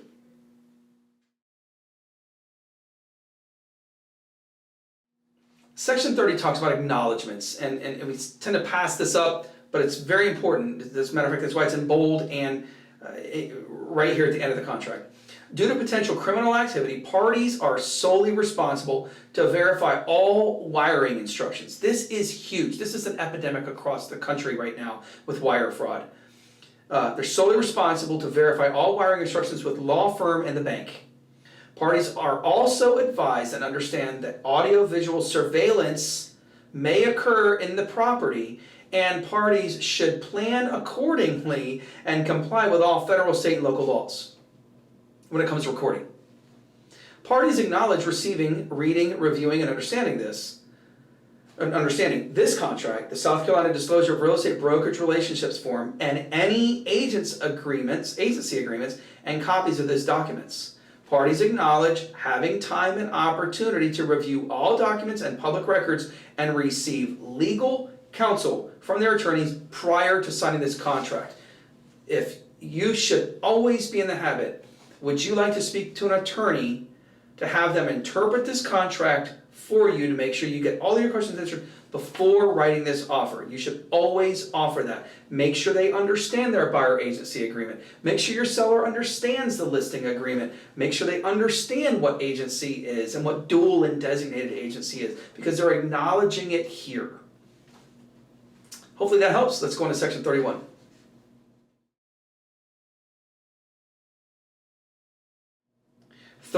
The expiration of offer. When signed by a party and intended as an offer or counteroffer. This document represents an offer to the other party that may be rescinded or taken back or stopped anytime prior to or expires at blank AM or PM on blank calendar date unless accepted or counteroffered by the other party in written, not verbal, written form delivered prior to such deadline.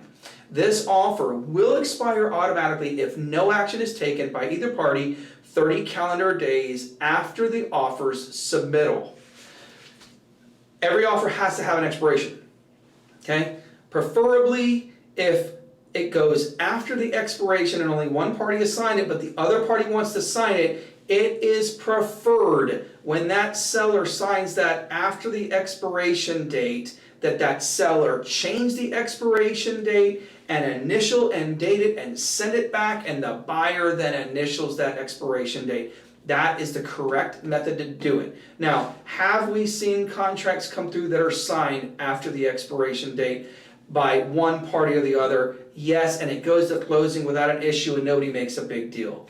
I have never personally seen it challenged. I don't know if it will ever be challenged, but anything is possible. So do it the right way. Scratch out the expiration date if you know it's going to be past it. Make a new expiration date, initial it, date it, get the other party to initial and date it, and just do it the right way. Why invite problems when you don't have to? It goes on and says, in witness whereof this contract has been duly executed by the parties as true to the best of their knowledge or belief. If signee is not a party, appropriate legal documents, i.e. a power of attorney or corporate authorization, are attached or they're not attached, or they're going to be delivered within so many calendar days. So if you're using a power of attorney or representative, they're not the actual parties, okay, make sure you have the documentation for those people that are signing this contract. And it says, you see down here, parties shall initial and date all changes in this contract and initial all pages. Everything is supposed to be initialed below, okay? State law says any changes on a contract must be initialed and dated, not just initials, initial and dates. Preferably timestamps as well, but specifically in contract law, initials and dates. You got 4 places for a buyer to sign, 4 places for sellers to sign. If you need more, you can use other portions of the other areas of the contract right below the line, or you can use another addendum or whatever the case may be. Most of the time we don't run into that, but if you have to.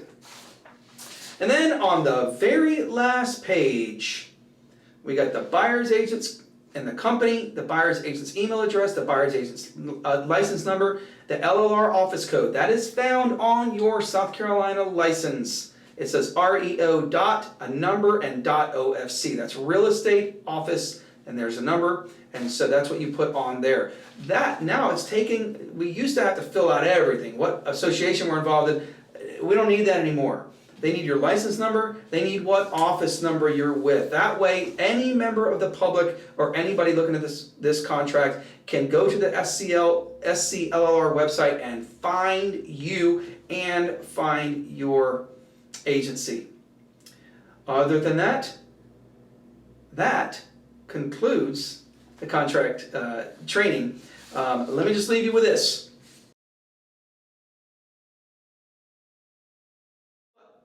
Again, I'm not an attorney. If you do not work underneath my license as a broker in charge, please make sure you speak with your broker in charge or your owner, your manager, whoever you report to. If there's anything in here that did not make sense to you or you disagreed with, again, I am not God. I am an errant person. I make mistakes just like everybody else. I'm doing the very best of my ability for our agents to make sure that we train them as best as we possibly can, okay? But if there's anything wrong, please let me know. I'd be more than happy to correct it. It's no problem at all. Go forth and prosper. Again, this is not endorsed by the South Carolina Association of Realtors. This is not endorsed by anybody. I wanted to do this on my own free will to help the agents of Berkshire Hathaway Home Services, Cedar and Joiner Realtors, as well as those of you out in internet world. If you have a question about a contractor, you can't get a hold of somebody, and you need to just get a basic understanding. And I hope that this has done this for you. Take care. I hope to see you around the real estate corner.